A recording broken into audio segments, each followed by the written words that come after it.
Meccano part number P151 from the 1932 aeroplane constructor set, better known as the starboard upper wing.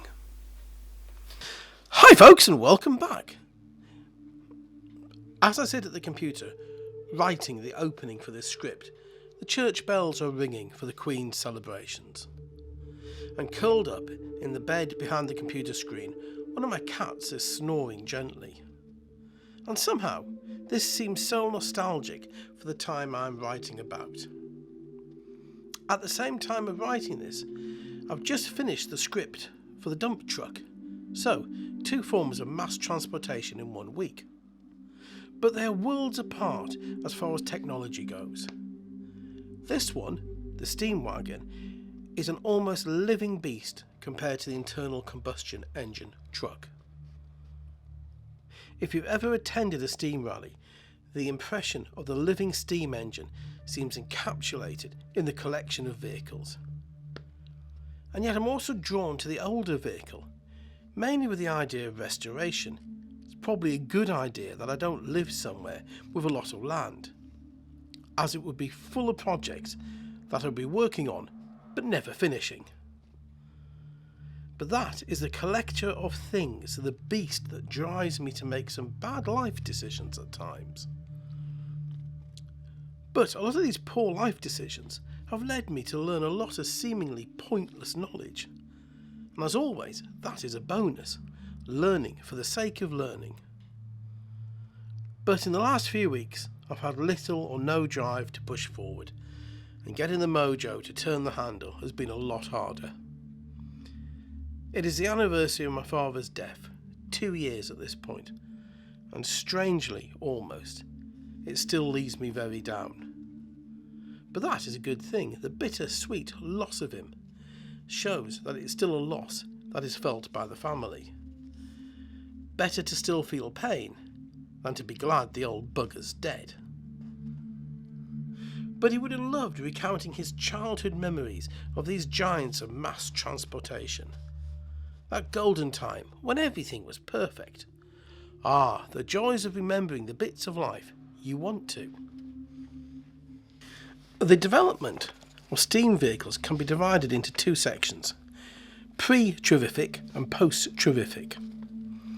The earliest steam carriage, the forerunner to the steam wagon, was built by Father Verburst around 1670.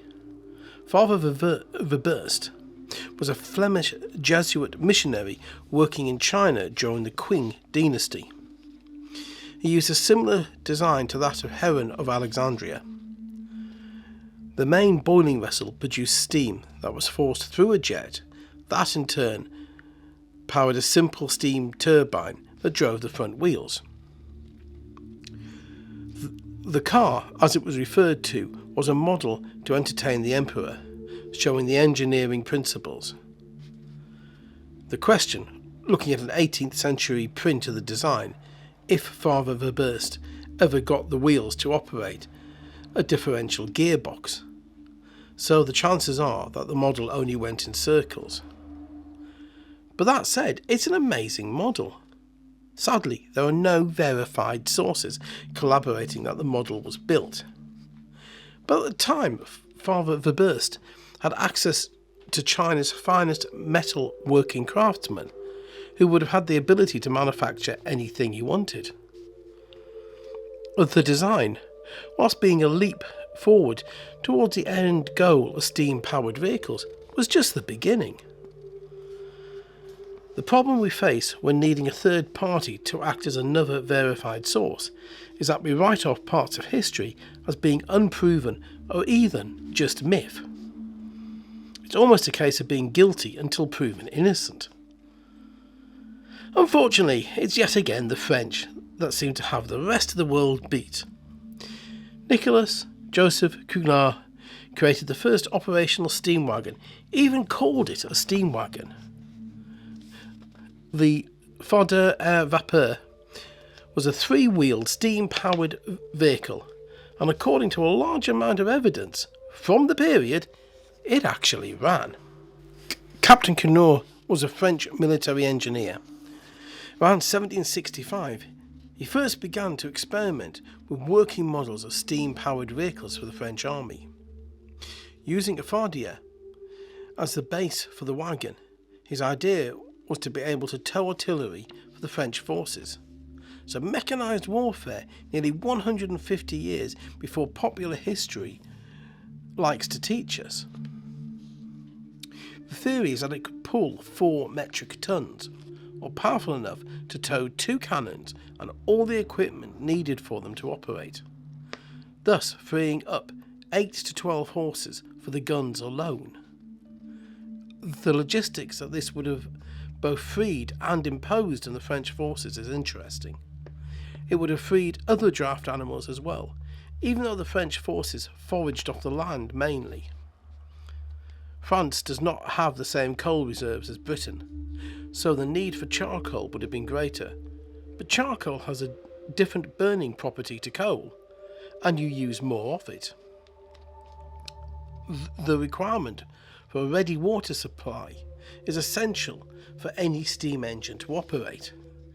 One of the reasons why operating a steam locomotive is so difficult on the main line railways, as the infrastructure that watered the locos has long since been stripped out.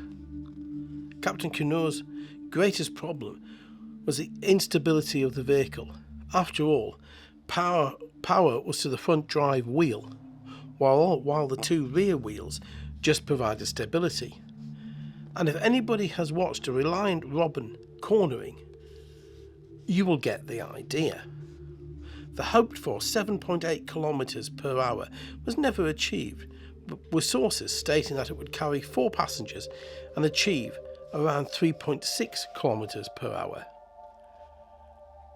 There are reports in 1771 that the second prototype is said to have accidentally knocked over a wall of a Paris property. The details are somewhat vague.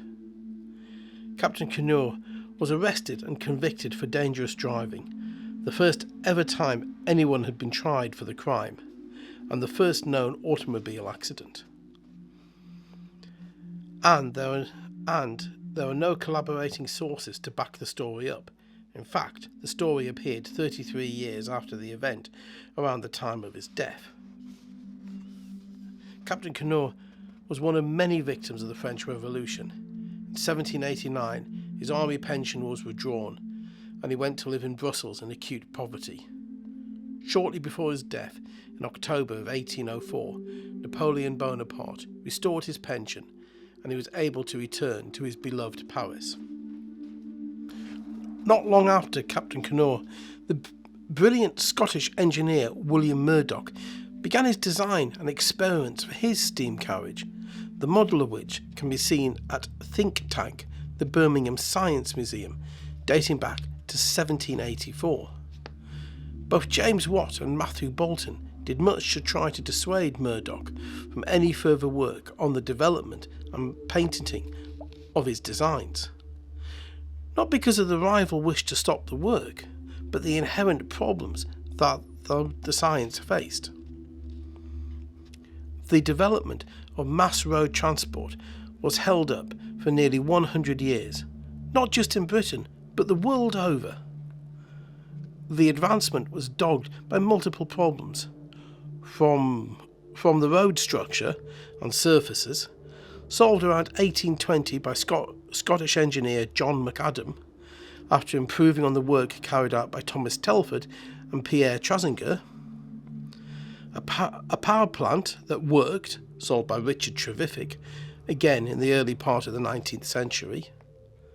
A tyre design that worked. Charles Mackintosh and Charles Goodyear solved this problem. Bodywork that didn't disintegrate under the vibration of constant running. Braking, suspension and steering. All of these in a hostile government and general public who didn't want these beasts on the road. They terrified horses, caused damage to buildings and bridges, belched smoke and caused fires. The Locomotive Act of 1861 restricted speed of road locomotives, as steam-powered vehicles were being called, to 5 miles per hour in towns and cities, and 10 in the countryside. The infamous 1865 Act saw the imposing of a further reduction of speed to 4 miles per hour in the countryside and just 2 in cities, as well as a person carrying a red flag to run before the vehicle. The Act also allowed local authorities to limit operating hours of steam vehicles as they saw fit, with street trams being the only exception to the rule. France was one of the few countries to see the future clearly. She allowed the technology to flourish, permitting the design and innovation to help propel the world forward. As with aviation 100 years later, France can claim the honour of seeing the need that was ignored elsewhere. My family has a link in this chain. After all, my great-uncle went on to redesign the gearbox and suspension with his work for Leyland. But if the governments of the time had been forward-thinking, where would we be now? Steam road vehicles have come a long way from the model depicted here, even to the last of the steam-powered cars in the 1950s. Research the Paxton Phoenix. Our love of the internal combustion engine and oil has led the world down a different route. The early failures of technology of the first EVs in the latter part of the 19th century has been rectified by many of the automotive companies. But was steam clean? The pollution released by burning any fossil fuel has side effects for the world in general. But the amount of coal that would have been burnt if we'd followed the mass use of steam vehicles could well have been disastrous. After all, leaded petrol is still affecting us now, even though the use of it stopped 20 years ago in the UK. Maybe if the engineering could have gone into better steam plants, we could have come up with a method of powering vehicles cleanly. Abner Dobley, an American inventor, and very much in the steam-powered corner, maintained that steam-powered automobiles were at least equal to petrol-powered cars, if not superior. He was a consultant for much of the development work carried out at the Sentinel Waggon Works in Shrewsbury, and was an owner, along with his brother, of the Dobley Steam Motors Company in the 1920s. But as beautiful as steam vehicles are, there is nothing more frustrating than getting stuck behind one on a B road without any room to pass safely as your speed drops to 20 miles per hour. And all you can do there is sit and wait as patiently as you can while they're drinking tea and enjoying a very sedate life.